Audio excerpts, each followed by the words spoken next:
கரங்களை தட்டி உற்சாகமாக தேவனை மேம்படுத்தலாமா? இன்னும் உற்சாகமாக, இன்னும் உற்சாகமாக, இன்னும் உற்சாகமாக கரங்களை வைத்து நல்ல சொல்லாமா?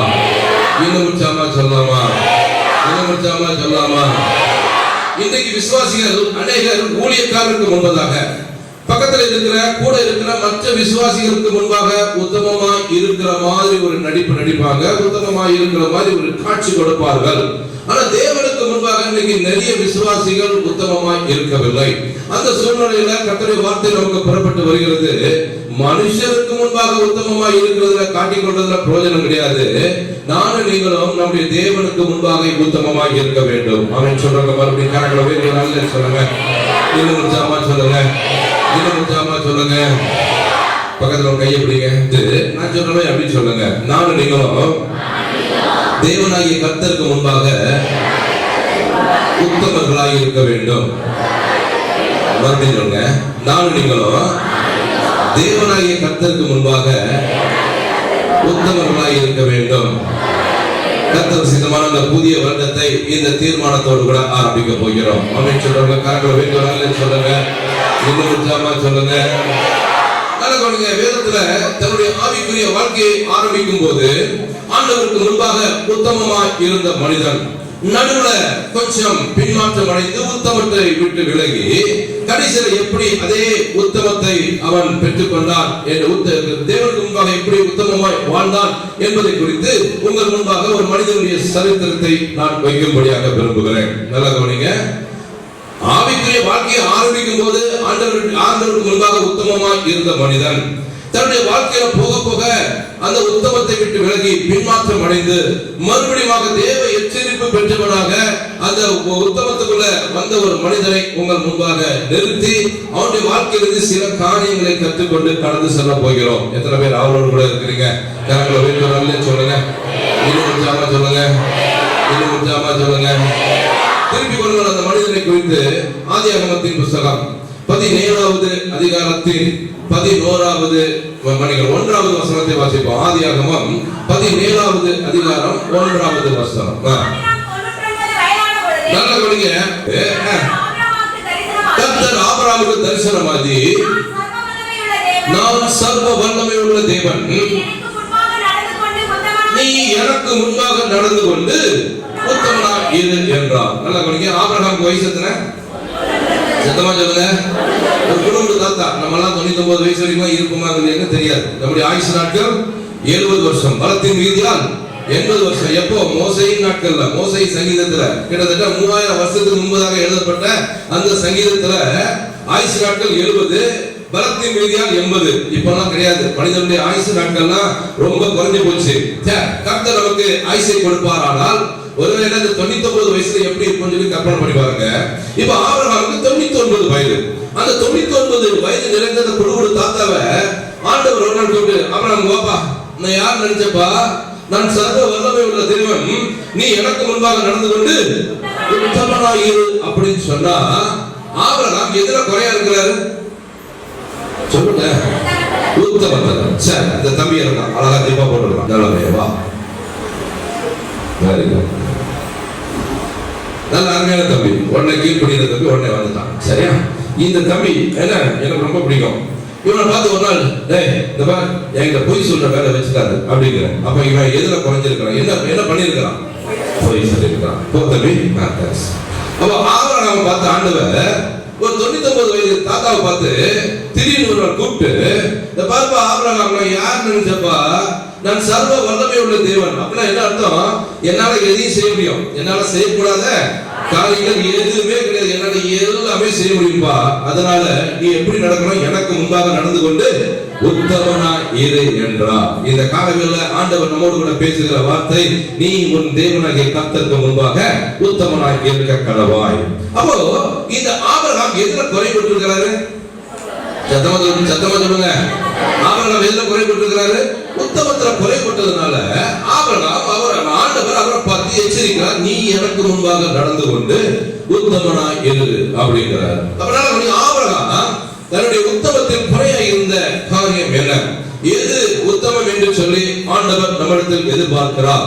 இந்த முதல் ஆராதனை வாழ்வதில் நானும் நீங்களும் உத்தமமா இருக்க வேண்டிய காரியங்கள் எவை என்பதை குறித்து இந்த ஆபிரகாமின் வாழ்க்கையிலிருந்து சில பாடங்களை கற்றுக்கொண்டு நம்மை அர்ப்பணித்து கடந்து செல்ல போகிறோம். எத்தனை பேர் அவரோடு கூட இருக்கிறீங்க? மறுபடியும் கரங்களை வைத்து நல்ல சொல்லுங்க, இன்னும் உற்சாகமா சொல்லுங்க. ஆபிரகாம் அப்போ உத்தமத்தில் பிறந்திருந்தாராம். ஆபிரகாம் உத்தமத்தில் எப்படிப்பட்டவராக இருந்தார்? அவருடைய வாழ்க்கையின் ஆரம்பம், ஆவிக்குரிய வாழ்க்கையின் ஆரம்பம் எப்படி இருந்தது? ஆண்டவர் ஆபிரகாமை முதலாக சந்திக்கும் போது அவரோடு கூட பேசின வார்த்தைகள் என்ன? திருப்பிக் கொள்ளுங்கள். ஆதியாகமத்தின் புத்தகம் 12வது அதிகாரத்தின் 1வது வசனத்திலிருந்து வாசிக்கலாம். ஆதியாகமம் 12வது அதிகாரம் 1வது வசனத்தை வாசிங்க. கர்த்தர் ஆபிரகாமை நோக்கி, நீ உன் தேசத்தையும் உன் இனத்தையும் உன் தகப்பனுடைய வீட்டையும் விட்டு புறப்பட்டு நான் உனக்கு காண்பிக்கும் தேசத்துக்கு போ என்றார். நல்ல கவனிங்க. ஆண்டவர் ஆபிரகாமை சந்தித்த முதல் சந்திப்பிலேயே அவனை பார்த்து சொன்ன ஒரு முக்கியமான வார்த்தை என்ன? 3 காரியத்தை விட சொன்னார். எத்தனை காரியத்தை விட சொன்னார்?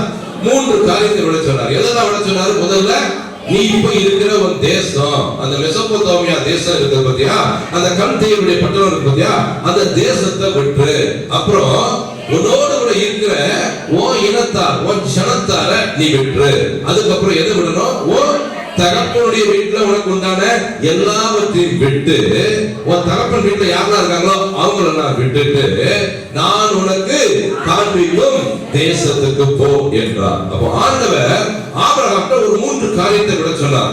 தற்சமயம் அவன் தங்கி இருக்கிற அந்த மெசொப்பொத்தாமியா என்கின்ற அந்த தேசம், கல்தேயருடைய தேசத்தை விட்டு, 2வது உன் கூட இருக்கிற உன்னுடைய இனத்தார விட்டு, 3வது உன் தகப்பன் வீட்டுல உள்ளவங்களை விட்டு, இந்த 3ஐயும் விட்டுட்டு நான் உனக்கு காண்பிக்கும் தேசத்துக்கு போ என்று சொல்லி ஆண்டவர் ஆபிரகாமுக்கு காண்பித்த தேசம் அந்த கானான் தேசம். நடந்தது 2வது வசனத்தை வாசிங்க.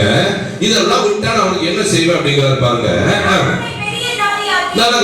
இந்த 3 காரியத்தை விட்டுட்டா ஆண்டவர் அவரை பார்த்து சொல்லுகிற வார்த்தை, நான் உன்னை பெரிய ஜாதியாக்கி உன்னை ஆசீர்வதித்து உன் பெயரை பெருமைப்படுத்துவேன். நல்லா கவனிங்க, நீ ஆசீர்வாதமாய் இருப்பாய், உன்னை ஆசீர்வதிக்கிறவர்களை ஆசீர்வதிப்பேன், உன்னை சபிக்கிறவர்களை சபிப்பேன், பூமியில் உள்ள வம்சங்கள் எல்லாம் உனக்குள் ஆசீர்வதிக்கப்பட்டிருக்கும் என்றார். ஆண்டவர் நல்லா கவனிங்க. ஆபிரகாம் பார்த்து 3 காரியத்தை விட சொன்னார். முதல்ல, நீ இப்ப இருக்கிற தேசத்தை விட்டு, உன் இனத்தார விட்டு, கடைசியாக உன்னுடைய தகப்பன் வீட்டை விட்டுட்டா ஆண்டவர் அவருக்கு நிறைய ஆசீர்வாதங்களை சொன்னாலும், வாக்குத்தத்தத்தை கொடுத்தாலும் 3 ஆசீர்வாதத்தை விசேஷமாக வைக்கிறார். நல்லா கவனிங்க. அதுல 3 ஆசீர்வாதத்தை விசேஷமா வைக்கிறார். முதல்ல என்ன சொல்றாரு? உன்னை ஆசீர்வதித்து, 2வது நீ ஆசீர்வாதமாய் இருப்பாய், 3வது சொல்றாரு பூமியில் உள்ள வம்சங்கள் எல்லாம் உனக்குள் ஆசீர்வதிக்கப்பட்டிருக்கும். 3 இடத்துல ஆசீர்வாதத்தை அந்த இடத்துல வச்சிருக்கிறார். ஒண்ணு, தனிப்பட்ட முறையில ஒன்னு ஆசீர்வதிப்பேன், 2வது உன்னோடு கூட இருக்கிற மற்ற ஜனங்களுக்கு நீ ஆசீர்வாதமாய் இருப்பாய், கடைசியா என்ன சொல்றாரு? பூமியில் உள்ள சகல வம்சங்களும் உனக்குள் ஆசீர்வதிக்கப்பட்டிருக்கும். இந்த 3 ஆசீர்வாதத்தை ஆண்டவர் ஆபிரகாமுக்கு வைக்கிறாரு. நல்லா கவனிங்க. 3 காரியத்தை விட்டுட்டா நான் 3 விதத்துல ஆசீர்வதிப்பேன். ஒண்ணு, தனிப்பட்ட முறையில ஒன்னு ஆசீர்வதிப்பேன், 2வது உன்னோடு கூட இருக்கிற ஜனங்களுக்கு நீ ஆசீர்வாதமா இருப்பாய், 3வதாக ஒன்னு நிமித்தம் பூமியில் உள்ள சகல வம்சங்களும் ஆசீர்வதிக்கப்பட்டிருக்கும் என்று சொல்லி அன்னைக்கு ஆண்டவர் ஆபிரகாமுக்கு அந்த ஆசீர்வாதத்தை கொடுத்ததுனாலதான் இன்னைக்கு நானும் நீங்களும் ஆபிரகாமுக்குள் ஆசீர்வதிக்கப்பட்டிருக்கிறோம். ஆமென் சொல்லுங்க. மாத்திரம் போல மக்களை கட்டி உற்சாகமாக தேவனை மேம்படுத்துங்க. இன்னும் உற்சாகமாக, இன்னும் உற்சாகமாக, இன்னும் உற்சாகமாக, இன்னும் உற்சாகமாக. இந்த 3 ஆசீர்வாதத்தையும் ஆபிரகாம் உடனே சுதந்திரித்துக் கொண்டாரா? இல்லை என்று சொன்னால் அந்த ஆசீர்வாதத்தை சுதந்திரித்துக் கொள்வதற்கு அவருக்கு டைம் ஆயிடுச்சா? நடுவுல ஏன் அது லேட் ஆயிடுச்சு? அந்த ஆசீர்வாதத்தை சுதந்திரித்துக் கொள்வதற்கு கால தாமதம் ஆனதற்கு என்ன? அதற்கு ஆபிரகாம்ல இருந்த உத்தமத்தின் குறைவு என்ன? இதை குறித்து தான் பார்க்க போகிறோம். நல்ல கவனிங்க. ஆண்டவர் ஆபிரகாமுக்கு சொன்னது, உன் தேசத்தை விட்டு, உன் இனத்தாரை விட்டு, உன் தகப்பன் வீட்டை விட்டுட்டு நான் காண்பிக்கும் தேசத்துக்கு போ, உன்னை ஆசீர்வதிப்பேன், நீ மற்றவங்களுக்கு ஆசீர்வாதமா இருப்பாய், பூமியில் உள்ள சகல வம்சங்களும் உனக்குள் ஆசீர்வதிக்கப்பட்டிருக்கும் சொல்லி 3 ஆசீர்வாதத்தை சொன்ன உடனே ஆபிரகாம் உடனே கீழ்ப்படிஞ்சாரா? சொல்லுங்க, கீழ்ப்படிஞ்சாரா இல்லையா? பார்க்கலாமா? அதை எடுத்துக்கங்க. எபிரேயர் நிருபம் 11வது அதிகாரத்தின் 8வது வசனத்தை வாசிப்போம். எபிரேயர் நிருபத்தின் 11வது அதிகாரத்தின் 8வது வசனம். விசுவாசத்தினாலே ஆபிரகாம் தான் சுதந்திரமாக பெறப்போகும் இடத்துக்கு போகும்படி அழைக்கப்பட்ட போது கீழ்ப்படிந்து, நல்ல படியா அதை அங்கலைன் பண்ணுங்க. என்ன பண்ணுறது? கீழ்ப்படிந்து தான் போகும் இடம் இன்னதென்று அறியாமல் புறப்பட்டு போனான். எபிரேயர் 11:8 என்ன சொல்கிறது? விசுவாசத்தினாலே ஆபிரகாம் எப்போ ஆண்டவர் சந்தித்த முதல் சந்திப்பிலேயே நான் காண்பிக்கும் தேசத்துக்கு போன்னு சொன்னாரோ அப்ப கொஞ்சம் கூட தாமதம் பண்ணல. அப்போ ஆபிரகாம் ஆண்டவர் அறிந்திருந்தானா? இல்ல.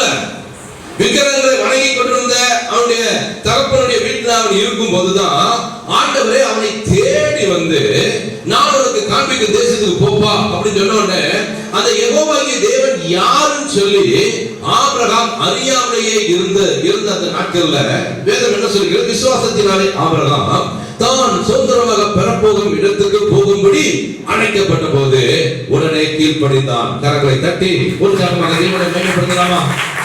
இன்னும் உற்சாகமாக, இன்னும் உற்சாகமாக, இன்னும் உற்சாகமாக, இன்னும் உற்சாகமாக கீழ்ப்படிந்து தான் போகும் இடம் இன்னதென்று அறியாமல் புறப்பட்டு போனான். காரணம் என்ன? யெகோவாகிய தேவன் என்னை போய் சொல்கிறார் சொல்லி அந்த கர்த்தருடைய சத்தத்துக்கு ஆபிரகாம் கீழ்ப்படுகிறவனாக இருந்தான். இந்த உத்தமத்தை குறித்து வேதம் என்ன சொல்கிறது? எதையெல்லாம் உத்தமம் என்று சொல்லி வேதம் ஏற்றுக்கொள்கிறது. திருப்பிக் கொள்ளுங்கள். 1 சாமுவேலுடைய புத்தகம் 15வது அதிகாரத்தின் 22வது வசனத்தை வாசிப்போம். 1 சாமுவேலுடைய புத்தகம் 15வது அதிகாரத்தின் 22வது வசனம். அதற்கு சாமுவேல் கர்த்தருடைய சத்தத்துக்கு கீழ்ப்படிகிறதை பார்க்கிறோம் சர்வாங்க தகனங்களும் பலிகளும் கர்த்தருக்கு பிரியமாய் இருக்குமோ? நல்ல பலியை பார்க்கிறோம் கீழ்ப்படிதலும் ஆட்டு கடாக்களின் நிலத்தை பார்க்கிறோம் செவி கொடுத்தலும் உத்தமம். அப்போ நல்ல கவனிங்க. ஆண்டவர் எதை உத்தமம் என்று சொல்லி ஒத்துக்கொள்கிறார்? யாரை உத்தமர் என்று சொல்வார்? இங்க கடைசி சென்டென்ஸ் படிச்சு பாருங்க. பலியை பார்க்கிறோம் கீழ்ப்படிதல் உத்தமம். கரங்களை வைத்து நல்ல சொல்லுங்க. இன்னும் உத்தமமா சொல்லுங்க. இன்னும் உத்தமமா சொல்லுங்க. ஆண்டவர் நம்மிடத்தில் எதிர்பார்க்கிற உத்தமம் எது? பலியை பார்க்கிறோம் கீழ்ப்படிதல் உத்தமம். கரங்களை வைத்து மறுபடியும் நல்ல சொல்லுங்க. இன்னும் உத்தமமா சொல்லுங்க. வந்திருக்கிற எனக்கு அருமையான சகோதரி இந்த 2021 வருடத்தின் முதல் ஆராதனையில கலந்து கொள்ள வந்திருக்கிற எனக்கு அருமையான சகோதரியே, நானும் நீங்களும் தேவனுக்கு ஆராதனை செய்கிறோம், துதிபலி ஸ்தோத்திரங்களை ஏறெடுக்கிறோம், ஜெபம் செய்கிறோம், காணிக்கை செலுத்துகிறோம். இப்படிப்பட்ட ஆராதனைகளை காட்டிலும் இப்படிப்பட்ட பலியை காட்டிலும் கர்த்தருடைய வார்த்தை பேசப்படும் போது அதுக்கு கீழ்ப்படிதலே உத்தமம் என்று வேதம் சொல்கிறது. கரங்களை வைத்து சொல்லுங்க. இன்னும் உற்சாகமா சொல்லுங்க. இன்னும் உற்சாகமா சொல்லுங்க. பக்கத்துல உங்க கையை பிடிச்சு அவங்க முகத்தை பார்த்து நான் சொல்ற மாதிரி சொல்லுங்க. பக்கத்துல கையை பிடிங்க. என்ன பார்க்க கூடாது? யார் கையை பிடிச்சிருக்கீங்களோ அவங்க முகத்தை பார்த்து நான் சொல்ற மாதிரி எப்படி சொல்லுங்க. நானும் நீங்களும் ஆண்டவருக்கு பலி செலுத்துகிறோம், ஆராதனை செய்கிறோம், துதி செலுத்துகிறோம், ஜெபம் செய்கிறோம், காணிக்கை செலுத்துகிறோம். நல்லதுதான். இதை காட்டிலும் பேசப்படும் கர்த்தருடைய வார்த்தைக்கு கீழ்ப்படிதலே உத்தமம். எத்தனை பேர் ஆமென் சொல்றீங்க? கரங்களை சொல்லுங்க. இது உத்தமமா சொல்லுங்க. வேதம் என்ன சொல்கிறது? பலியை பார்க்கிறோம் கீழ்ப்படிதல். ஆபிரகாம் கீழ்ப்படிஞ்சாரா? ஆபிரகாம் கொஞ்சம் கூட தாமதிக்கல. உடனே என்ன பண்ணாரு? கீழ்ப்படிஞ்சாரு. யெகோவாகிய தேவன் யாருன்னு தெரியாது.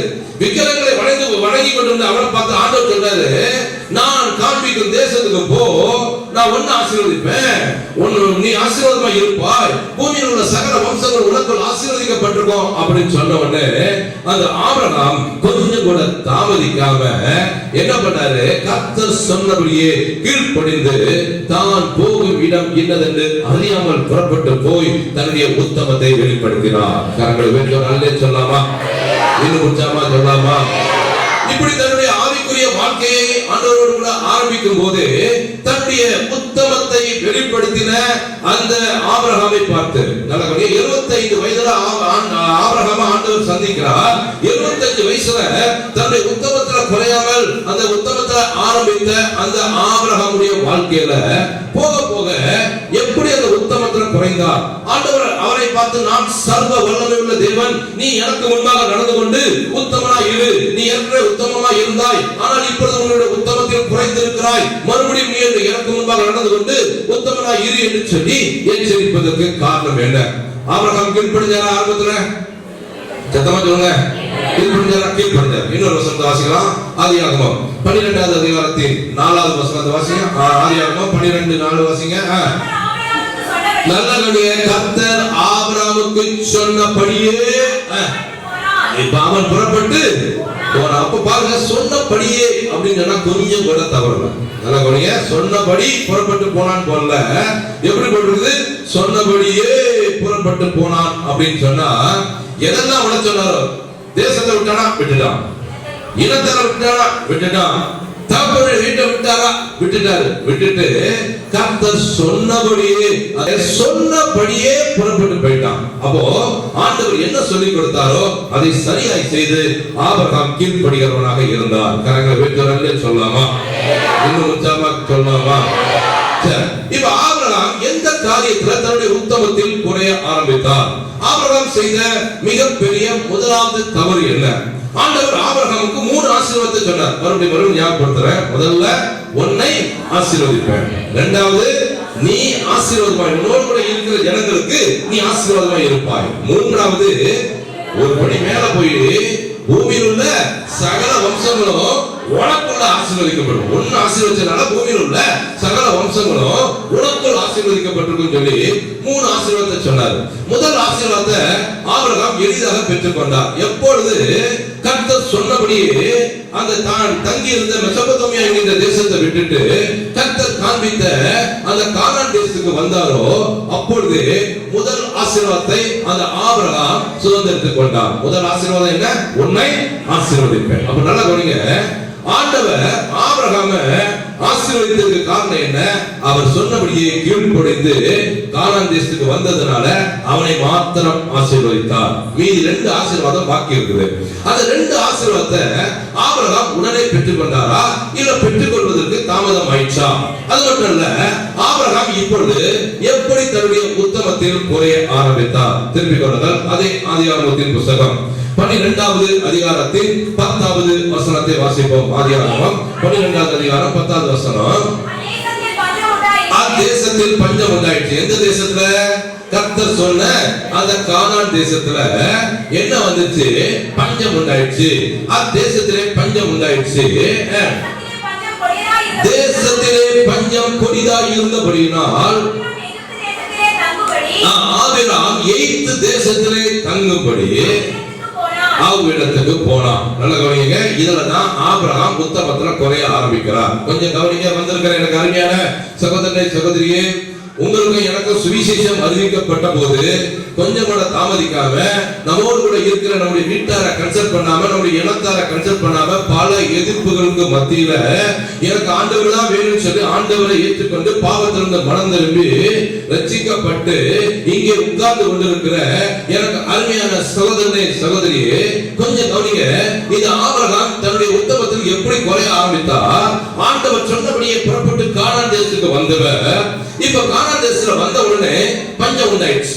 எந்த தேசத்துல கர்த்தர் உன்னை ஆசீர்வதிப்பேன், உன் பேரை பெருமைப்படுத்துவேன், உன்னை பெரிய ஜாதியாக்குவேன் அப்படின்னு சொன்னாரோ அந்த தேசத்துல என்ன வந்துச்சு? ஆசீர்வதிப்பேன் சொன்ன தேசத்துல என்னங்க வந்துச்சு? பஞ்சம் வந்த உடனே ஆபிரகாம் எங்க தங்குறதுக்கு போறாரு? எங்க தங்குறதுக்கு போறாரு?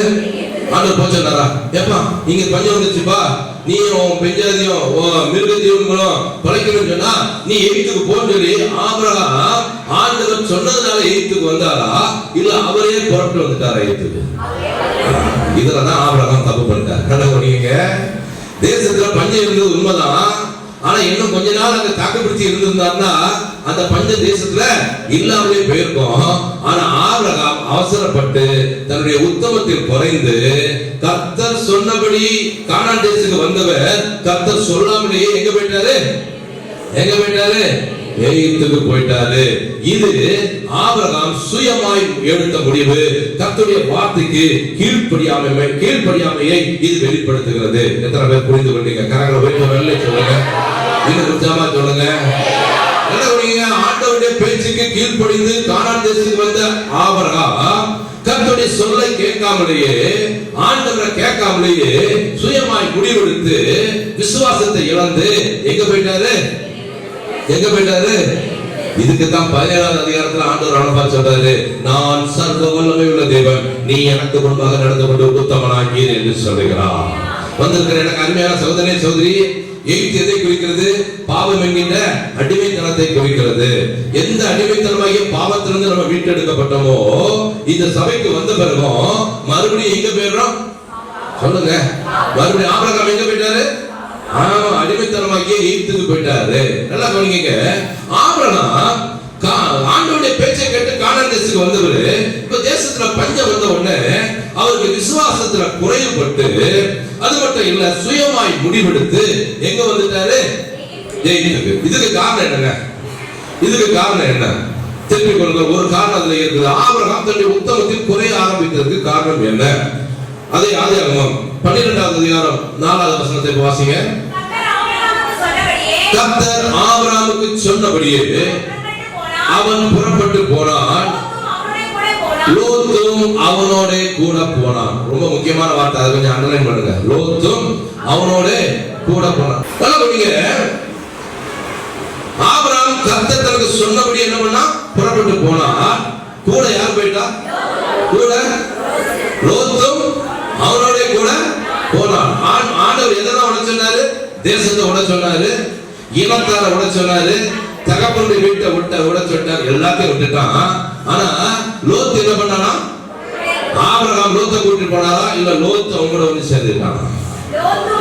லோத்தும் அவனோட கூட போனான். தன்னோடு கூட ஒட்டி கொண்டு வந்த அந்த லோத்தை அன்னைக்கு அந்த ஆபிரகாம் உதறி விடுறதுக்கு மனசு இல்ல, தகப்பன் இல்லாத பிள்ளையாச்சுன்னு சொல்லி தன்னோட கூட்டி கொண்டு வந்தார். நல்ல கவனிங்க, இந்த லோத்து எதை குறிக்கிறது? லோத்து ஜென்ம சுவாபத்தை குறிக்கிறது. அது ஆபிரகாம் யாருன்னு சொன்னா விசுவாசிகளின் தகப்பனாகிய ஆவிக்குரியவன். இந்த ஆவிக்குரியவனோடு கூட இந்த ஜென்ம சுவாபம் ஒட்டி கொள்ள கூடாது. ஆமென் சொல்றவங்க பலமா கரங்களை தட்டி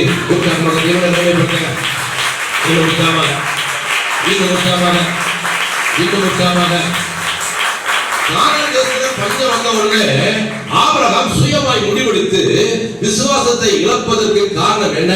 அவனோடு கூட ஒட்டி கொண்டு வந்த ஜென்ம சுவாபமாகிய லோத்து. வந்திருக்கிறேன் அருமையான சகோதரனே சகோதரியே, ஆவிக்குரியவர்களாகிய நம்மிடத்தில் நம்முடைய பழைய ஜென்ம சுவாபம் ஒட்டி கொள்ளுமானால் அது தேவன் மேல வைத்திருக்கிற விசுவாசத்தை இழக்க வைக்கும், சுயமாய் முடிவெடுக்க வைக்கும். புரிந்து கொண்டவங்க கரங்களை வைக்கும். நல்ல சொல்லுங்க, இன்னும் உற்சாகமா சொல்லுங்க, யெகோவாகிய தேவனுடைய வார்த்தையை கேட்டு கானான் தேசத்துக்கு வந்த ஆபிரகாம் ஆண்டவருடைய வார்த்தையை கேட்காமலேயே, கர்த்தர் போன்னு சொல்லாமலேயே எகிப்துக்கு வந்ததுக்கு காரணம் என்ன? ஆபிரகாம் எடுத்த சுயமான முடிவு. அது மட்டுமல்ல, ஆபிரகாமின் விசுவாசத்தின் குறைவு.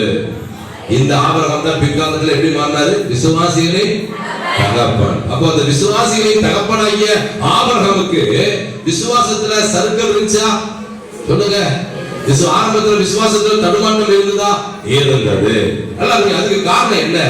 அவரோடு கூட ஒட்டி கொண்டு வந்த அந்த ஜென்ம சுவாபமாகிய லோத்து தான் காரணம். காரணங்களை வைத்து நல்ல சொல்லுங்க, இன்னும் உற்சாகமா சொல்லுங்க. பக்கத்துல உங்க கையை பிடிச்சு சொல்லுங்க, நான் சொல்ற மாதிரி சொல்லுங்க. ஜென்ம சுவாபம் நம்மோடு கூட ஒட்டி கொண்டு வருமானால் ஆண்டவருக்கு முன்பாக உத்தமமாய் இருக்க முடியாது. ஆகையால் அந்த ஜென்ம சுவாபம் நம்மை விட்டு நீங்க வேண்டும். ஜென்ம சுவாபம் இருக்கிற வரைக்கும் விசுவாசமே இருக்காது. பயம் வந்துடும். உடனே பயம் வந்துடும். ஐயோ, எங்களாத பஞ்சத்துல நானும் என் பெஞ்சாதியும் என் மிருக ஜீவனும் என் வேலைக்காரிகளும் செத்துருவோம்னு சொல்லிட்டு ஆபிரகாம் எங்க போயிட்டாரு? எகிப்துக்கு போயிட்டாரு. நல்ல கவனிங்க, சீஷர்களுக்கும் இதே பிரச்சனை தான் இருந்துச்சு. ஒரு முறை ஆண்டவர் இயேசு தன்னுடைய சீஷர்களை பார்த்து, வாருங்கள் அக்கறைக்கு போவோம் என்றார். என்ன சொன்னாரு? சத்தமா சொல்லுங்க, அக்கறைக்கு போவோம் வாருங்கள் என்றார். சொன்னது யாரு? இயேசு. சீஷர்கள் விசுவாசித்தாங்களா? சரி, இயேசு போட் எடுத்துட்டு ஆமா சீஷர்களை கூப்பிட்டு போறாரு. போட் வந்து அப்படி நல்லா BMW கார் மாதிரி அப்படி ஸ்மூத்தா போயிட்டு இருந்துச்சா? சொல்லுங்க, வேதத்துல என்ன படிச்சீங்க? போட் நல்லா ஸ்மூத்தா போச்சா? இல்ல. கொஞ்ச நேரத்துல என்ன ஆகுது? கடல் கொந்தளிக்குது, காற்று பயங்கரமா மோதுது. எந்த நேரத்திலயும் ஆமா அந்த போட்டு கவுந்தற அளவுக்கு பயங்கரமான பிரச்சனை. ஆனா இயேசு என்ன பண்ணிட்டு இருக்கிறாரு? நிம்மதியா ஆமா கப்பலின் பின்னயத்தில் போயிட்டு நல்லா தூங்கிட்டு இருக்கிறாரு. உடனே சீஷர்கள் ட்ரை பண்ணி பார்க்கறாங்க, முடியல. கடைசியில காற்றும் கடலும் கொந்தளித்து வந்த உடனே போய் நேர போய் இயேசுவை எழுப்புறாங்க. ஐயரே, நாங்கள் மடிந்து போகிறோம், உமக்கு கவலை இல்லையா அப்படின்னு சொன்ன உடனே இயேசு எழும்பி காற்றையும் கடலையும் அதட்டிட்டு சீஷர்களை பார்த்து சொன்னாரு, ரொம்ப நல்லவங்களே அப்படின்னாரு. சொன்னாரு ரொம்ப நல்லவங்கன்னு சொன்னாரா? என்ன சொன்னாரு? அது ஏங்க அற்ப விசுவாசிகளே? ஏன் அற்ப விசுவாசிகளே? ஓட்டுல ஏழு இயேசு என்ன வார்த்தை சொன்னாரு? அக்கறைக்கு போவோம் வாருங்கள் சொன்னது யாரு? சீஷர்கள் விசுவாசித்தாங்களா? இல்ல. இயேசு மட்டும் அவங்க எழுப்பாம இருந்தாங்கன்னா கொஞ்ச நேரத்துல என்ன இருக்கும்? ஆமா காற்றும் அமைதியா இருக்கும், ஆமா கடலும் அமைதியா இருந்திருக்கும். இவங்க விசுவாசம் இல்லாம அவசரப்பட்டு இயேசுவை எழுப்புறதுனால ஆண்டவர் காற்றையும் கடலையும் அதட்டிட்டு சீஷர்களை பார்த்து சொல்றாரு, அற்ப விசுவாசிகளை என்று சொல்லுகிறார். காரணம் என்ன? ஜென்ம சோகம், பயம். சிலருக்கு இந்த ஜென்ம சோகம்ங்கிறது என்னன்னா பிறவி குணம். இந்த பிறவி குணம் விசுவாசிகள் ஆன பிறகு கூட மாறாது. சில பிறவி குணம் இருக்கு, முற்கோபம். ஆமா, முற்கோபங்கிற பிறவி குணம் விசுவாசிகள் ஆன பிறகும் மாறாது. கோல் சொல்லுகிற அந்த பிறவி குணம் இருக்கு பாத்தீங்களா, அது விசுவாசிகள் ஆன பிறகும் மாறாது. இந்த பிறவி குணம் லோத்து மாதிரி ஆபிரகாமோடு கூட ஒட்டி கொண்டு வந்ததுனாலதான் ஆபிரகாம் விசுவாசத்தை இழந்தான். அதே போல வந்திருக்கிற எனக்கு அருமையான சகோதரனே சகோதரியே, அந்த பிறவி குணமாகிய பெருமை, கோபம், ஆணவம், கோல் சொல்றது இதெல்லாம் உங்களோடு கூட இருந்ததுன்னு சொன்னா நானும் நீங்களும் உத்தமமா இருக்க முடியாது. நீ உன் தேவனாகிய கர்த்தருக்கு முன்பாக உத்தமனா இருக்க கடவாய். உத்தமமா இருக்கணும்னு சொன்னா ஜென்ம சோகம் நம்மை விட்டு விலக வேண்டும். ஆமென் சொல்றங்க. பலமா கரங்களை தட்டி உத்தமமான தேவனை மகிமைப்படுத்துங்க. என்னும்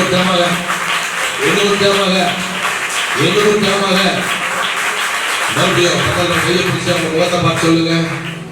பக்கத்துல கையை பிடிங்க, அவங்க முகத்தை பார்த்து சொல்லுங்க. தேவனுக்கு முன்பாக உத்தமமா இருக்கணும்னா நம்மோடு கூட இருக்கிற ஜென்ம சுவாபம் நம்மை விட்டு விலக வேண்டும். எத்தனை பேர் ஆமென் சொல்றீங்க? கரங்களை போய் நல்ல சொல்லுங்க, இன்னும் உற்சாகமா சொல்லுங்க. நல்ல கொண்டீங்க. ஆபிரகாம் முதல் ஆசீர்வாதத்தை எளிதாக பெற்றுக் கொண்டார். இரண்டாவது ஆசீர்வாதத்தை நீ மற்றவர்களுக்கு ஆசீர்வாதமா இருப்பாய் என்கின்ற ஆசீர்வாதத்தை ஆபிரகாமால சுதந்திரத்துக் கொள்ள முடியாம இருந்ததுக்கு காரணம் என்ன? அவரோடு கூட ஒட்டி கொண்டு வந்த அந்த ஜென்ம சுவாபமாகிய லோத்து. இப்போ ஆபிரகாம் எப்பொழுது மற்றவர்களுக்கு ஆசீர்வாதமா இருக்கிறார்? ஆபிரகாம் பெற்றுக்கொண்ட இரண்டாவது ஆசீர்வாதம் எப்பொழுது நிறைவடைகிறது? திருப்பிக் கொள்ளுங்கள். அது ஆதியாகமம் 13வது அதிகாரத்தின் 14வது வசனத்திலிருந்து வாசிக்கலாம். ஆதியாகமம் 13வது அதிகாரத்தின் 14வது வசனத்தை வாசிங்க. லோத்து ஆபிரகாமை விட்டு பிரிந்த பின்பு, அதை கொஞ்சம் அண்டர்லைன் பண்ணுங்க, ஆதியாகமம் 12:4 லோத்தும் அவரோட கூட ஆபிரகாமை விட்டு பிரிந்த பின்பு. கரங்களை தட்டி உற்சாகமாக ஆண்டவரை மகிமைப்படுத்தலாமா? இன்னும் உற்சாகமாக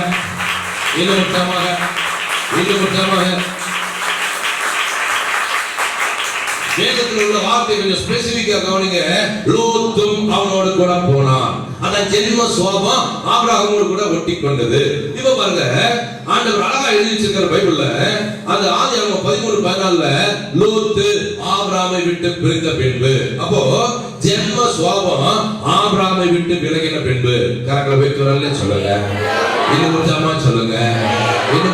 சொல்லுங்க.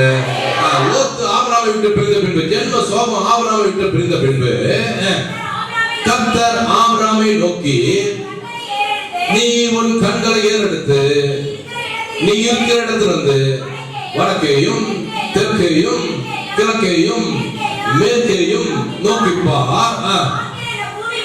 நீ பார்க்கிற இந்த பூமி முழுவதையும் நான் உனக்கும், நல்ல கவனிங்க, உனக்கும் உன் சந்ததிக்கும், அதாவது உன்னோடு கூட இருக்கிற மற்ற ஜனங்களுக்கும் என்றைக்கும் இருக்கும்படி கொடுத்து உன் சந்ததியை பூமியின் தூளை போல பெருக பண்ணுவேன். ஒருவன் பூமியின் தூளை எண்ண கூடுமானால் உன் சந்ததியும் எண்ணப்படும். நீ எழுது தேசத்தின் நீளமும் அகலமும் அம்மட்டும் நடந்து திரி.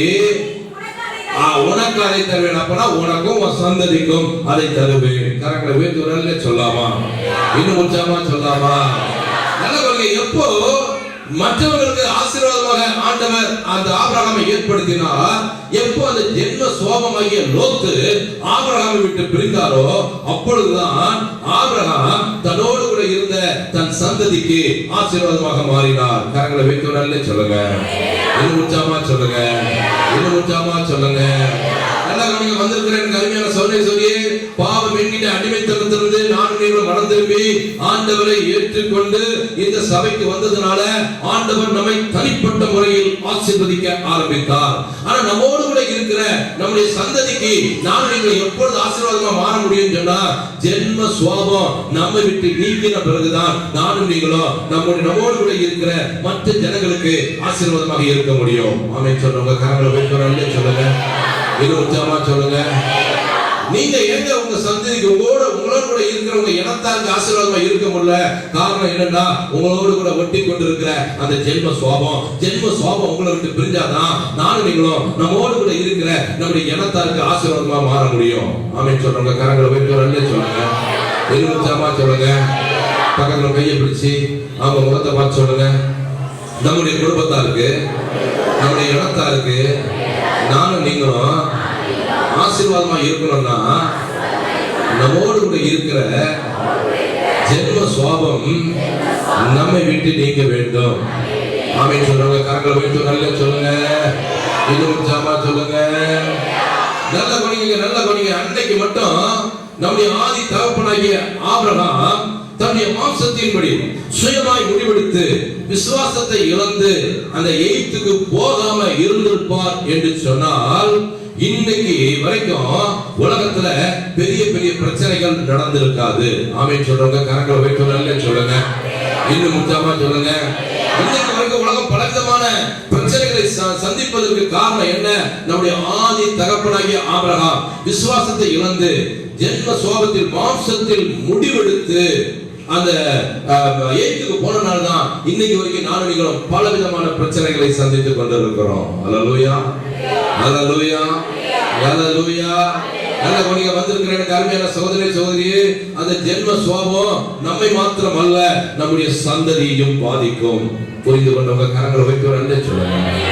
இன்னும் உற்சாகமா சொல்லுங்க. இன்னைக்கு உங்களுக்குள்ள காணப்படுகிற அந்த ஜென்ம சுவாபமாகிய லோத்து என்னது?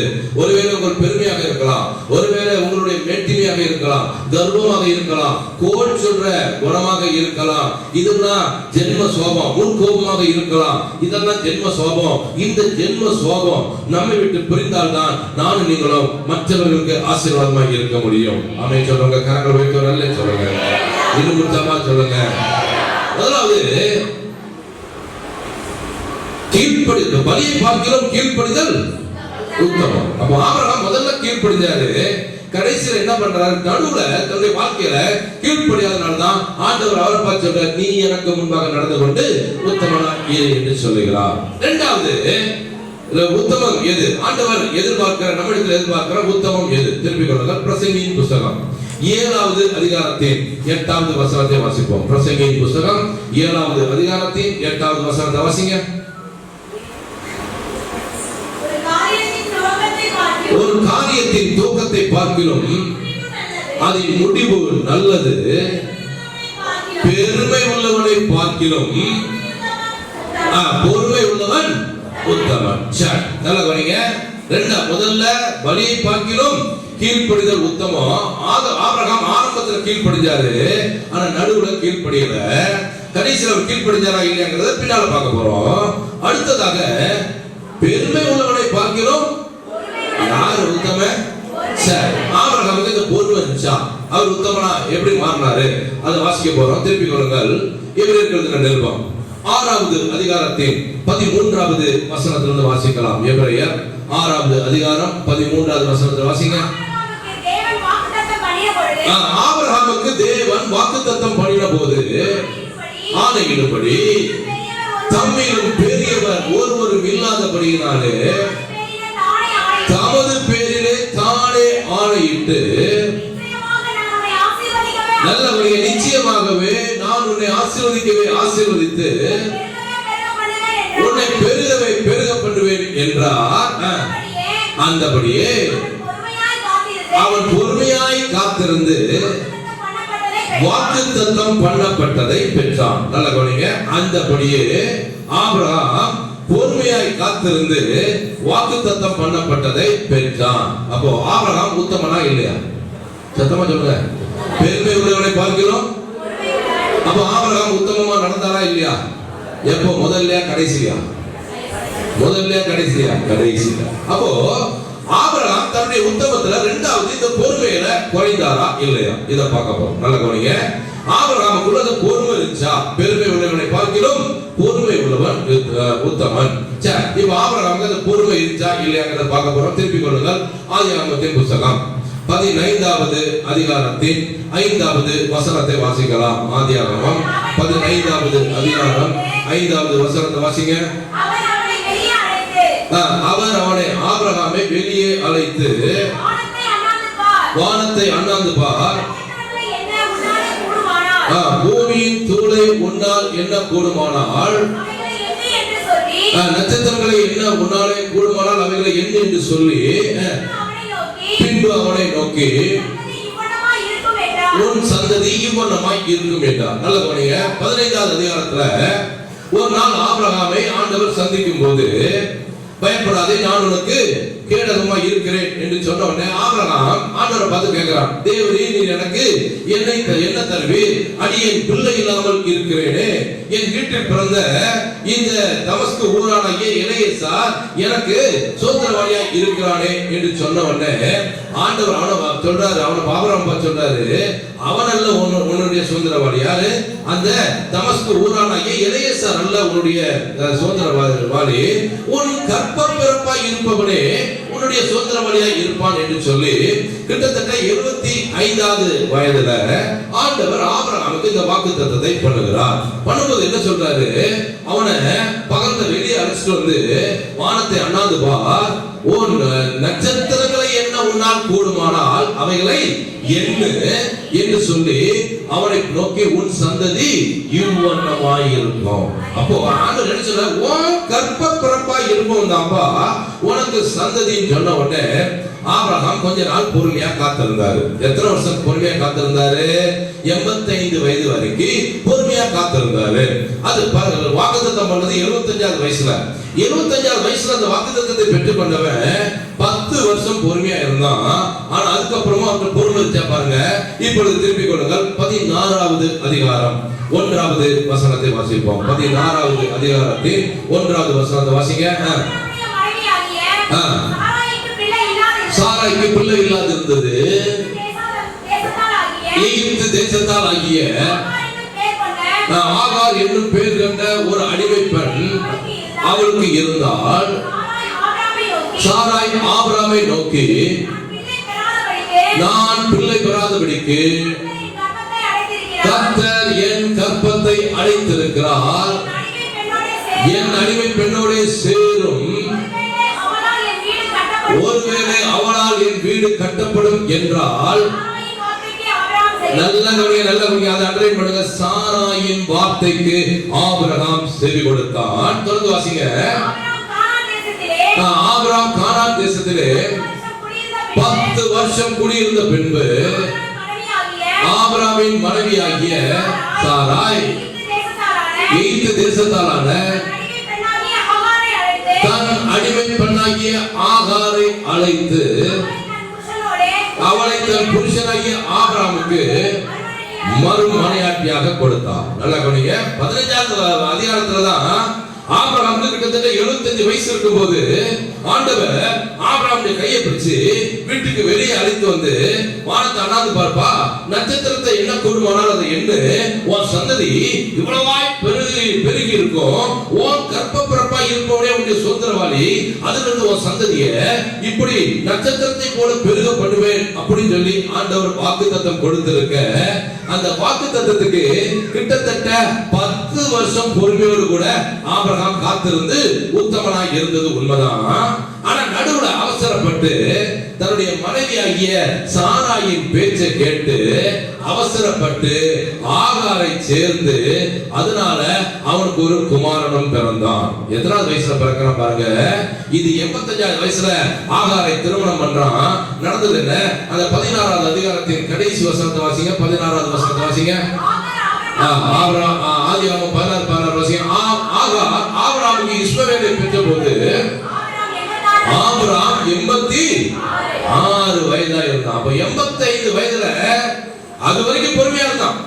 10 வருஷம் பொறுமையா இருந்து தன்னுடைய உத்தமத்தை பாதுகாத்துக் கொண்ட அந்த ஆபிரகாமுக்கு மேற்கொண்டு பொறுமை இல்லாதபடினால அவசரப்பட்டு தன்னுடைய மனைவி சாராய் பேச்சை கேட்டு ஆகாரை சேர்ந்து யாரை பெற்றான்? இஸ்மவேலை பெற்றான். இது தேவ சித்தம் அல்ல. நல்லா கவனிங்க. ஆண்டவர் சொன்னது என்னது? உன் கர்ப்ப பிறப்பு. அப்பனா சாராள் மூலமாகத்தான் உனக்கு ஒரு சந்ததியை தருவேன் என்று சொல்லி ஆண்டவர் வாக்குத்தத்தம் பண்ணி இருக்க, 10 வருஷம் ஆரம்பத்துல பொறுமையோடு கூட இருந்து தன்னுடைய உத்தமத்தை பாதுகாத்துக் கொண்ட அந்த ஆபிரகாம் இப்பொழுது சாராளுடைய வார்த்தைக்கு செவி கொடுத்து பொறுமையை இழந்து உத்தமத்தை இழந்து தேவ சித்தம் இல்லாமல் ஆகாரை சேர்ந்து இஸ்மவேலை பெற்றான். இஸ்மவேலை பெற்றெடுக்கும் போது ஆபிரகாம் வயசு என்ன? சத்தமா சொல்லுங்க. அடுத்த வசனம் வாசிங்க. அதான் 17வது அதிகாரம் 1ஆம் வசனம் வாசிங்க. நல்லா கவனிங்க. ஆபிரகாம் 99 வயதான போது, முந்தின வசனத்துல ஆபிரகாம் வயசு எத்தனைங்க? சத்தமா சொல்லுங்க. முந்தின வசனத்துல ஆபிரகாம் வயசு 86. அடுத்த வசனத்துல ஆபிரகாம் வயசு எத்தனை? 90. நடுவுல எத்தனை வருஷம் கேப்? 13 வருஷம். இந்த 13 வருஷம் என்னங்க நடந்தது? நல்லா கவனிங்க. ஆபிரகாம் ஆண்டவருடைய வார்த்தையை மீறி பொறுமையை இழந்து சாராயுடைய வார்த்தைக்கு கீழ்ப்படிந்து ஆகாரை சேர்ந்து இஸ்மவேலை பெற்றதினால தன்னுடைய உத்தமத்தில் குறைவுபட்டான். அதனால ஆண்டவர் அவனை விட்டு 13 வருடம் விலகி இருந்தார். புரிந்து கொண்டவங்க கரங்களை வைத்து ஒரு அல்ல சொல்லுங்க. இன்னும் உற்சாகமா சொல்லுங்க. 86 வயது வரைக்கும் ஆண்டவர் ஆபிரகாமோடு கூட இருந்தார். ஆனா எப்போ அவசரப்பட்டு ஆகாரை சேர்ந்த இஸ்மவேலை பெற்றெடுத்தாலோ தன்னுடைய உத்தமத்தில் குறைந்திருந்தாலோ அப்பொழுது ஆண்டவர் ஆபிரகாமை விட்டு பிரிந்து மறுபடியும் 99வது வயசுல தான் அவனை வந்து சந்தித்து மறுபடியும் சொல்றார் பாருங்க. ஆபிரகாமுக்கு 99 வயதான போது கர்த்தர் ஆபிரகாமை நோக்கி நான் சர்வ வல்லமை உள்ள தேவன், நீ எனக்கு முன்பாக நடந்து கொண்டு உத்தமனாயிரு என்றார். அப்ப இரண்டாவது ஆபிரகாம் தன்னுடைய உத்தமத்தில் குறைஞ்சிட்டான். முதல்ல ஆபிரகாம் ஆண்டவருடைய வார்த்தைக்கு கீழ்ப்படியாம எகிப்துக்கு போய் தன்னுடைய உத்தமத்தில் குறைஞ்சிட்டாரு. இரண்டாவது ஆபிரகாம் தான் அவசரப்பட்டு சாராளை ஆகாரை சேர்ந்து இஸ்மவேலை பெற்றதுனால தன்னுடைய உத்தமத்தில் குறைஞ்சதுனால தான் 99 வயசு தாத்தாவை பிடிச்சு ஆண்டவர் கூப்பிட்டு அவனுக்கு தரிசனமாகி நான் சர்வ வல்லமை உள்ள தேவன், நீ எனக்கு முன்பாக நடந்து கொண்டு உத்தமனாயிரு என்றார். ஹல்லேலூயா, ஹல்லேலூயா, ஹல்லேலூயா. காரணம் என்னங்க? காரணம் என்ன? அவசரப்பட்டு சாராளுடைய பேச்சை கேட்டு ஆகாரை சேர்ந்து விட்டான். Hello my dear brothers and sisters, இன்னைக்கு ஆண்டவரை ஏற்றுக்கொண்டு தேவனுடைய சபைக்குள்ள வந்து உட்கார்ந்து இருக்கிறது உண்மைதான். கர்த்தருடைய வார்த்தைக்கு கீழ்ப்படியாம மனுஷனுடைய வார்த்தைக்கு கீழ்ப்படிஞ்சா நான் நீங்க உத்தமத்தில் குறைந்து விடுவோம். புரிந்து கொண்டவங்க கரங்களை வைத்து சொல்லுங்க. இன்னும் உற்சாகமா சொல்லுங்க.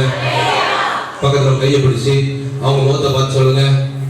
மனுஷனுக்கு கீழ்ப்படிவதை பார்க்கிறோம், தேவனுக்கு கீழ்ப்படிவது அவசியமா இருக்கிறது.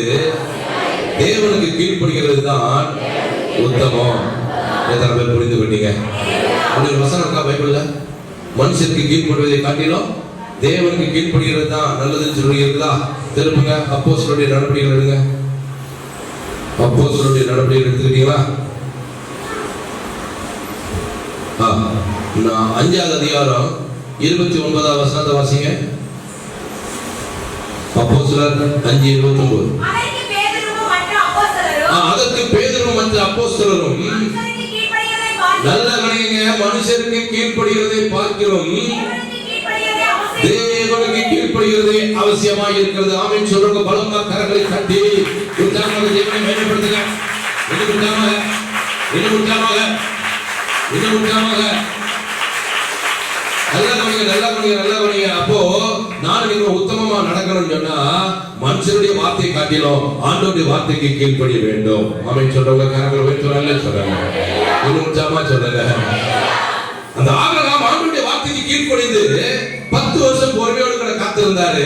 மேற்கொண்டு பொறுமை இல்லாம அவசரப்பட்டு தன்னுடைய மனைவி சாராள் பேச்சை கேட்டு அந்த ஆகாரை சேர்ந்ததுனால என்ன நடந்தது? அங்க ஆண்டவர் அவனை விட்டு 13 வருடம் விலகி இருந்தார். அவனை பார்த்து ஆண்டவர் சொல்றாரு, நான் சர்வ வல்லமையுள்ள தேவன், நீ எனக்கு முன்பாக நடந்து கொண்டு உத்தமனாய் இரு என்றார். இது ஆகார் ஆபிரகாமுக்கு எப்ப கிடைச்சாங்க? இப்போ அந்த ஆகார் எங்க இருந்து வந்தாங்க? எதனால ஆகார் ஆபிரகாமுக்கு கிடைச்சாங்க? இதைத்தான் பார்க்க போறோம். திருப்பி கொள்ளுங்கள். ஆதியாகமம் 12வது அதிகாரம் 14வது வசனத்தை வாசிக்கலாம். ஆதியாகமம் 12வது அதிகாரத்தின் 14வது வசனத்தை வாசிங்க. ஆபிரகாம் எகிப்திலே வந்தபோது எகிப்தியர் அந்த ஸ்திரீ யார? சாராயை மிகுந்த அழகுள்ளவள் என்று கண்டார்கள். நல்ல கவனிங்க. ஆபிரகாமோ சாராவோ எங்க வராங்க? பஞ்சத்தின் நிமித்தமாக ஈர்த்துக்கு வராங்க. ஈர்த்துக்கு வரும்போது அந்த சாராய என்ன அந்த ஈர்த்தியர் என்ன பண்ணாங்களா? மிகுந்த அழகுள்ளவள் என்று அவளை கண்டார்கள். அப்போ நல்ல கவனிங்க. அந்த நேரத்துல ஈர்த்துக்கு வரும்போது அந்த சாராவுக்கு வயசு என்ன தெரியுமா? 16, 25, 65 வயசு. எத்தனை வயசு? 65 வயசு. பாட்டியமாக அந்த எகிப்தியர்கள் என்ன பண்ணாங்க? ரொம்ப அழகுள்ளவர் என்று கண்டார்களாம். வாசிங்க அடுத்த வசனம். பார்வோனுடைய பிரபுக்களும் அவளை கண்டு பார்வனுக்கு முன்பாக அவளை புகழ்ந்தார்கள். ராஜா ராஜா ராஜா நம்ம ஊர்ல இருக்குது பாருங்க. கானான் தேசத்துக்கு புதுசா ஒரு ஃபிகர் வந்திருக்குது. எப்படி இருக்கு தெரியுமா? அப்படின்னு சொல்லிட்டு பார்வோனுடைய அரண்மனைக்கு முன்பாகவும் யார் புகழ்ந்தாங்கன்னா எகிப்தில் உள்ள பிரபுக்கள் புகழ்ந்தாங்களாம். அந்த அளவுக்கு 65 வயசு அந்த பாட்டியம்மா ரொம்ப அழகா இருக்காங்களாம். வாசிங்க. அப்பொழுது அந்த சாரா பார்வோனுடைய அரண்மனைக்கு கொண்டு போகப்பட்டால் அவள் நிமித்தம் நல்ல பார்வோன் சாராள் நிமித்தம் ஆபிரகாமுக்கு என்ன பண்ணானா? தயை பாராட்டினா. அப்படின்னா நீ கண்டுக்காதப்பா அப்படின்னு சொல்லிட்டு தயை பாராட்டினா. என்ன தயை பாராட்டினானா? அதாவது ஆபிரகாமுக்கு ஆடு மாடுகளும் கழுதைகளும் வேலைக்காரரும் வேலைக்காரிகளும் கோழிகை கழுதைகளும் ஒட்டகங்களும் கிடைத்தது. ஆபிரகாமுக்கு பார்வோன் ராஜா நிறைய கிஃப்டா கொடுக்கிறார். என்ன கொடுக்கிறாரு? ஆடு மாடு கொடுக்கிறாரு, கழுதை கொடுக்கிறாரு, கோழிகை கழுதை கொடுக்கிறாரு, ஒட்டகம் கொடுக்கிறாரு. கூடவே நிறைய வேலைக்காரர் வேலைக்காரிகள். அந்த வேலைக்காரியில ஒருத்தி தான் அந்த ஆகார். நல்ல கவனிங்க. வந்திருக்கிற அருமையான சகோதரனே சகோதரியே, அன்றைக்கு மட்டும் ஆபிரகாம் மாம்சத்துல முடிவெடுத்து தன்னுடைய ஜென்ம சுபாவத்துல முடிவெடுத்து சுயமாய் முடிவெடுத்து எகிப்துக்கு போகாம இருந்திருந்தார் என்று சொன்னால் அந்த ஆகார் கிடைச்சிருப்பாங்களா? சத்தமா சொல்லுங்க. அந்த ஆகார் கிடைச்சிருப்பாங்களா? கிடைச்சிருக்க மாட்டாங்க. இவன் தேவ சித்தத்தை கடைசி வரைக்கும் நிலைநிறுத்தி ஆண்டவருக்கு முன்பாக உத்தமமா இருந்திருப்பான். ஆனா எப்போ அவசரப்பட்டு எகிப்துக்கு போனானோ அங்க அந்த அடிமை பெண் ஆகார் கிடைச்சாங்க. அந்த சாராள் பேச்சை கேட்டு அவசரப்பட்டு அந்த ஆகாரை தேர்ந்ததுனால ஆண்டவருக்கு முன்பாக உத்தமமா இருப்பதை அவர் தவறிவிட்டார். வந்திருக்கிற அருமையான சகோதரனே சகோதரியே, தயவு செய்து எகிப்துக்கு போகாதீங்க. ஆமென் சொல்றவங்க கரங்களை வைத்து நல்ல சொல்லுங்க. இன்னும் உற்சாகமா சொல்லுங்க. இன்னும் உற்சாகமா சொல்லுங்க. எகிப்து எதை குறிக்கிறது? அடிமைத்தனத்தை குறிக்கிறது. எந்த அடிமைத்தனத்திலிருந்து நானும் நீங்கள் மீட்டெடுக்கப்பட்டு பாவத்திலிருந்து மனம் திரும்பி ஆண்டவரை சொந்த ரட்சகராக ஏற்றுக்கொண்டு ஞானஸ்நானத்தில் அவரோடு கூட உடன்படிக்கை செய்து மறுபடியும் இந்த சபையில வந்து உட்கார்ந்து கொண்டு இருக்கிற எனக்கு அருமையான சகோதரனே சகோதரியே, கர்த்தர் உங்களை வர சொன்ன தேசம் இந்த தேசம் தான். இதை விட்டுட்டு எகிப்துக்கு போகாதீங்க. ஆமென் சொல்றப்ப மறுபடியும் பலமா கரங்களை கட்டி ஆண்டவரை மகிமைப்படுத்துங்க. இன்னும் உற்சாகமாக, இன்னும் உற்சாகமாக, இன்னும் உற்சாகமாக. எதை விட்டுட்டு வந்தீங்களோ அதை தேடி மறுபடியும் எகிப்துக்கு போகாதீங்க. ஆமென் சொல்லுங்க. கரங்களை வைத்து நல்ல சொல்லுங்க. இன்னும் உற்சாகமா சொல்லுங்க. பக்கத்துல கை பிடிங்க. அவங்க முகத்தை பார்த்து நான் சொல்ற மாதிரி சொல்லுங்க. தேவனுக்கு முன்பாக உத்தமமா இருக்கணும்னா விட்டுட்டு வந்த அடிமைத்தனமாகிய எகிப்துக்கு நானும் நீங்களும் மறுபடியும் போகக்கூடாது. ஆமென் சொல்லுங்க. கரங்களை போய் நல்லே சொல்லுங்க. இன்னும் உற்சாகமா சொல்லுங்க. இன்னும் உற்சாகமா சொல்லுங்க. My dear brothers and sisters, எந்த அடிமைத்தனமாகிய எகிப்திலிருந்து ஆண்டவர் உங்களை மீட்டெடுத்தாரோ, சபைக்கு வந்த பிறகு மறுபடியும் அதே அடிமைத்தனமாகிய எகிப்துக்கு போய் தேவனுக்கு முன்பாக உத்தமத்தில் குறையா இருக்காதீங்க. உன் தேவனாகிய கர்த்தருக்கு முன்பாக நீ உத்தமனாய் இருக்க கடவா. ஹல்லேலூயா, ஹல்லேலூயா, ஹல்லேலூயா. இப்ப ஆபிரகாம் மறுபடியும் எப்படி தன்னுடைய உத்தமத்தை நிலைநிறுத்தினார், இதைத்தான் பார்த்துட்டு நம்ம முடிக்க போகிறோம். திருப்பிக் கொள்ளுங்கள். ஆதியாகமத்தின் புத்தகம் 22வது அதிகாரத்தின் 15வது வசனத்திலிருந்து வாசிக்கலாம். ஆதியாகமத்தின் புத்தகம் 15வது அதிகாரத்தின் 22வது அதிகாரத்தின் 15வது வசனத்தை வாசிங்க. கர்த்தருடைய தூதனானவர் இரண்டாவது வானத்திலிருந்து ஆபிரகாமை கூப்பிட்டு, நீ உன் புத்திரன் என்றும் உன் ஏக சுதன் என்றும் பாராமல் அவனை ஒப்பு கொடுத்து இந்த காரியத்தை செய்தபடினார். நல்லா கவனிங்க. என்ன காரியத்தை செய்தாரு? ஆண்டவர் அவனுக்கு கொடுத்திருந்த ஒரே குமாரன் ஈசாக்க நான் உனக்கு குறிக்கும் தேசத்துல அந்த மலையில போய் பலியிட்டு சொன்ன உடனே கொஞ்சம் கூட தாமதிக்காம அப்படி பலியை அவனை கிடத்தி அவனை வெட்ட போக, அப்பதான் கர்த்தருடைய தூதன் சத்தம் கொடுத்து அவனை நிப்பாட்டி, நீ ஒரு புத்திரன் என்றும் ஏகசுதன் என்றும் பாராமல் அவனை ஒப்பு கொடுத்து இந்த காரியத்தை செய்தபடினால் நல்ல மூணாவது ஆசீர்வாதம் எப்போ ஆபிரகாம் வருது பாருங்க. நான் உன்னை ஆசீர்வதிக்கவே ஆசீர்வதித்து. கரங்களை வைத்தவர்களே சொல்லாமா? இன்னொரு ஜாமா சொல்லாமா? வாசிங்க. உன் சந்ததியை வானத்தின் நட்சத்திரங்களைப் போலவும் கடற்கரை மணலை போலவும் பெருகவே பெருகப்படுவேன் என்றும் சொந்தத்துக் கொள்வார்கள் என்றும். நல்ல நீ என் சொல்லுக்கு கீழ்ப்படிந்தபடினால். கரங்களை தட்டி உற்சாகமாக தேவனை மகிமைப்படுத்தலாமா? இன்னும் உற்சாகமாக, இன்னும் உற்சாகமாக, நீ இன்னும் உற்சாகமாக. நீ என் சொல்லுக்கு கீழ்ப்படிந்தபடினால். முதல்ல ஆபிரகாமுக்கு உத்தமம் இருந்தது. தேவன் சொன்ன உடனே கீழ்ப்படிந்து தாம் புறப்படும் போகும் இடம் என்னதுன்னு தெரியாம அந்த கானான் தேசத்துக்கு புறப்பட்டு வந்து உத்தமத்தை நிறுத்தினான். நடுவுல ஆண்டவரை கேட்காமலேயே எகிப்துக்கு போய் தன்னுடைய உத்தமத்தை விட்டு விலகினான். இப்பொழுது மறுபடியும் ஆண்டவர் அவனை பார்த்து சொன்னார் பாருங்க, நீ என் சொல்லுக்கு கீழ்ப்படிந்தபடினால். கரங்களை வைத்து நல்ல சொல்லுங்க. இன்னும் உற்சாகமா சொல்லுங்க. நீ என் சொல்லுக்கு கீழ்ப்படிந்தபடினால் நல்ல மூணாவது ஆசீர்வாதம் புறப்பட்டு வந்து பாருங்க. உன் சந்ததிக்குள் பூமியில் உள்ள சகல ஜாதிகளும் ஆசீர்வதிக்கப்படும் என்றும் என் பேரில் ஆணையிட்டேன் என்று கர்த்தர் சொல்லுகிறார். கரங்களை வைத்து நல்ல சொல்லுங்க. இன்னும் உற்சாகமா சொல்லுங்க. இன்னும் உற்சாகமா சொல்லுங்க. ஆபிரகாமுக்கு ஆண்டவர் சொன்ன அந்த மூணாவது ஆசீர்வாதத்தை ஆபிரகாம் கிட்டத்தட்ட எத்தனை வருஷம் கழிச்சு தெரியுமா?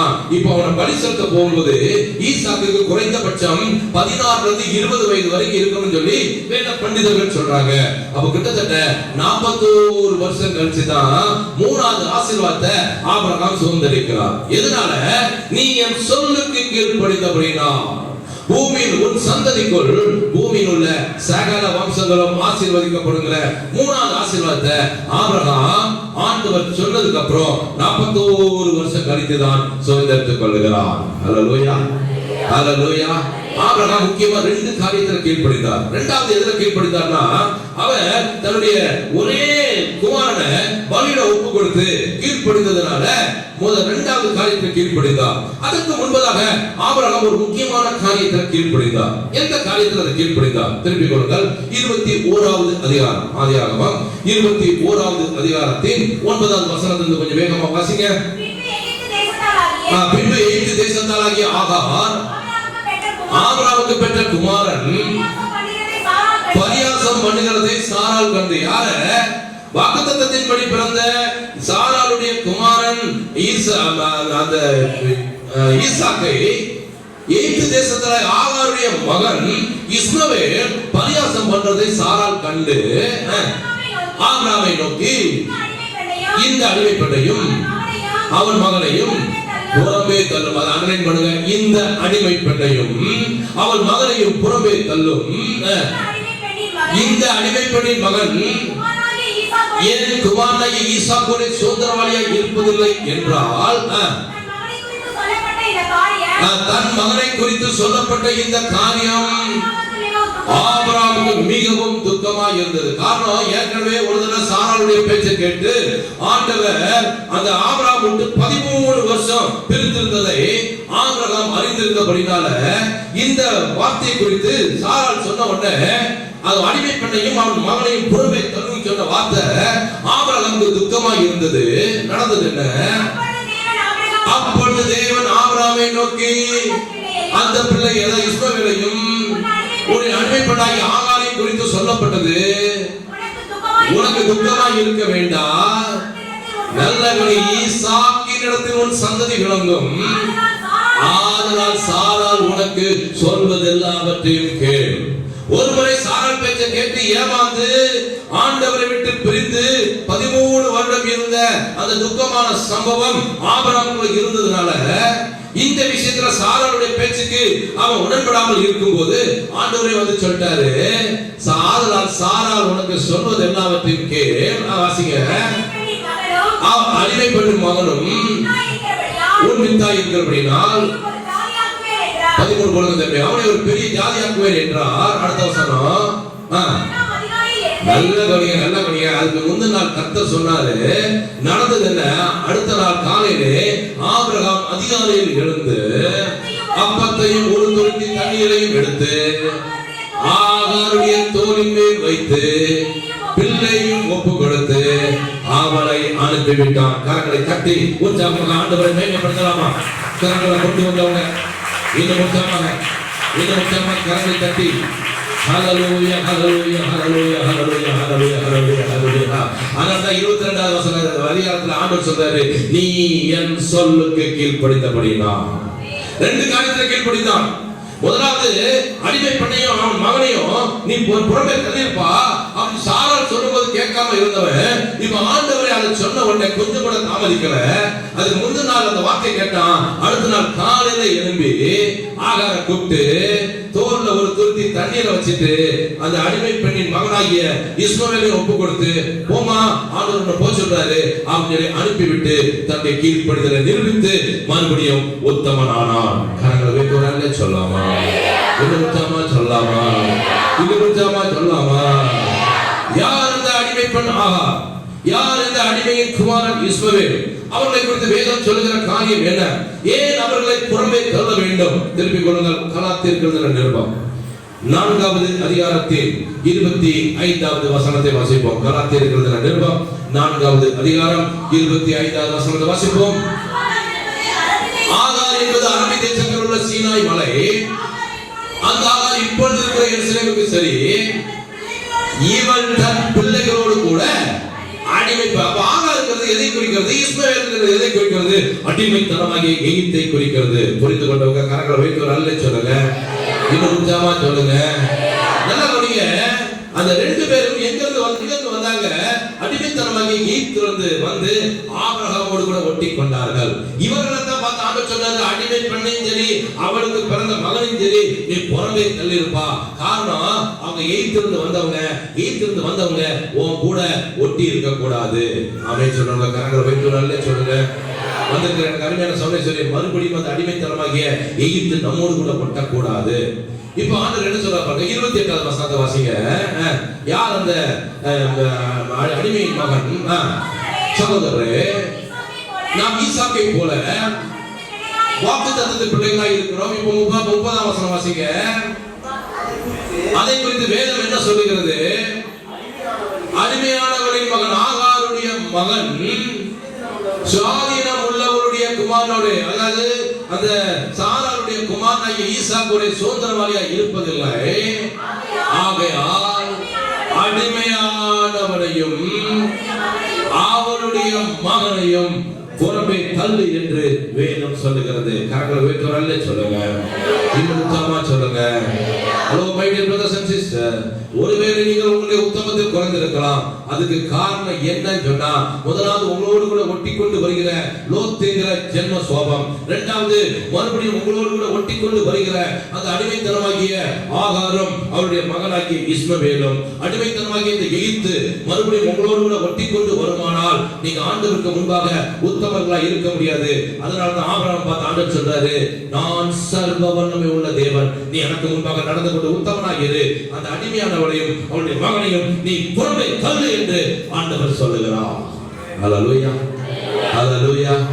முதலாவது உங்களோடு கூட ஒட்டி கொண்டிருக்கிற ஜென்ம சுபாவம் உங்களை விட்டு போகணும். இரண்டாவது உங்களோடு கூட ஒட்டி கொண்டு வருகிற அந்த பரம கானானாகிய அந்த பரலோகத்தை சுதந்திரிப்பதற்கு தடையாய் இருக்கிற மறுபடியும் அந்த அடிமைத்தனமாகிய அந்த ஆகாரையும் இஸ்மவேலையும் நம்மை விட்டு புறம்பே தள்ள வேண்டும். அந்த எகிப்தை நம்மை விட்டு புறம்பே தள்ள வேண்டும். ஆமென் சொல்லுங்க. பலமா கரங்களை தட்டி உற்சாகமாக தேவனை மகிமைப்படுத்துங்க. உற்சாகமாக ஒரு வசனத்தை வாசித்து முடிக்கலாம். கலாத்தியர் எழுதின நிருபம் 5வது அதிகாரத்தின் 1வது வசனத்தை வாசித்து அப்படி தேவ சமூகத்தில் ஒப்புக் கொடுக்க போறோம். கலாத்தியர் 5:1 எல்லாரும் திருப்பி வைத்துக் கொள்ளுங்கள், வாசிங்க.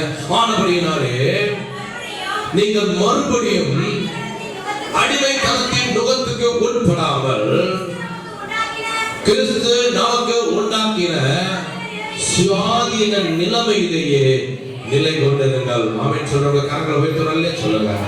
இன்னும் உற்சாகமா சொல்லுங்க. பக்கத்துல கையை பிடிச்சு அவங்க முகத்தை பார்த்து சொல்லுங்க, நானும் நீங்களும் தேவனுக்கு முன்பாக உத்தமர்களா இருக்கணும்னா நம்மோடு கூட ஒட்டி கொண்டிருக்கிற அடிமைத்தனமாகிய எகிப்தை புறம்பே தள்ள வேண்டும். மறுபடியும் சொல்லுங்க, நம்மோடு கூட மறுபடியும் ஒட்டி கொண்டிருக்கிற அடிமைத்தனமாகிய எகிப்தை புறம்பே தள்ள வேண்டும். எத்தனை பேர் விசுவாசிக்கிறீங்க? கரங்கள் வைத்து சொல்லாமா? இது உற்சாகமா சொல்லாமா? அந்த ஜென்ம சுபாவமாகிய லோத்து ஆபிரகாமை விட்டு பிரிந்த பிறகு அந்த அடிமைத்தனமாகிய ஆகாரும் இஸ்மவேலையும் அந்த ஆபிரகாம் புறம்பே தள்ளின பிறகு தேவனுக்கு முன்பாக உத்தமமாய் வாழ்ந்தார். பூமியில் உள்ள சகல வம்சங்களுக்கும் ஆசீர்வாதமாய் இருந்தார். அப்படிப்பட்ட கிருபைகளை கர்த்தர் அந்த காலங்களில் நமக்கு தருவாராக.